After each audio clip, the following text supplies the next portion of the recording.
ဟိုရှင်အတနာခံစာတင်လိုက်ပါရှင်အောက်တိုဘာ19ရက်နေ့ကကျမတို့ကိုယ်စားလှယ်လောင်းတက်တေကံကပ်ပြကျမတို့ထုတ်ပေးပြီးဖြစ်ပါတယ်ပြီး21ရက်နေ့ညမှာကျမတို့ဒီတရားပယ်ဖြတ်တယ်ဆိုတာစာကျမတို့အကြောင်းကြားစာရတော့လေစဉ်းစားကြည့်နော်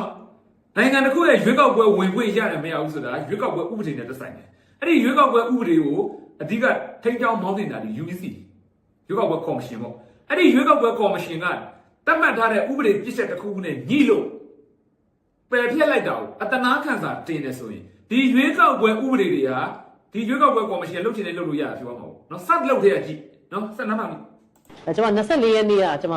24ရက်နေ့ပထမတော့ကျမစာပဲရင်တင်လိုက်တာပါရှင်အတနာခံစာတင်တယ်ပြီးတော့တနေ့ကပေါ့နော်တနေ့ကအောက်တိုဘာ30ရက်နေ့ကတော့ကျမ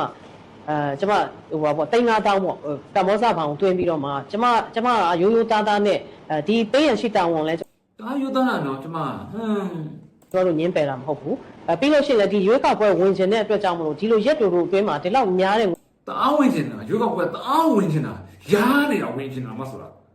ငွေပမာဏကိုကျမကမ္ဘောဇဘောင်ပေးသွင်းထားပါတယ်ဆိုတာကိုလည်းကျမ UEC ကို30ရက်နေ့ကငွေသွင်းပြီးတာနဲ့တပြိုင်နက်ကျမတစ်ခါလဲစာတင်ထားပါတယ်ရှင်စာ2ဆောင်တင်ထားပါတယ်ရှင်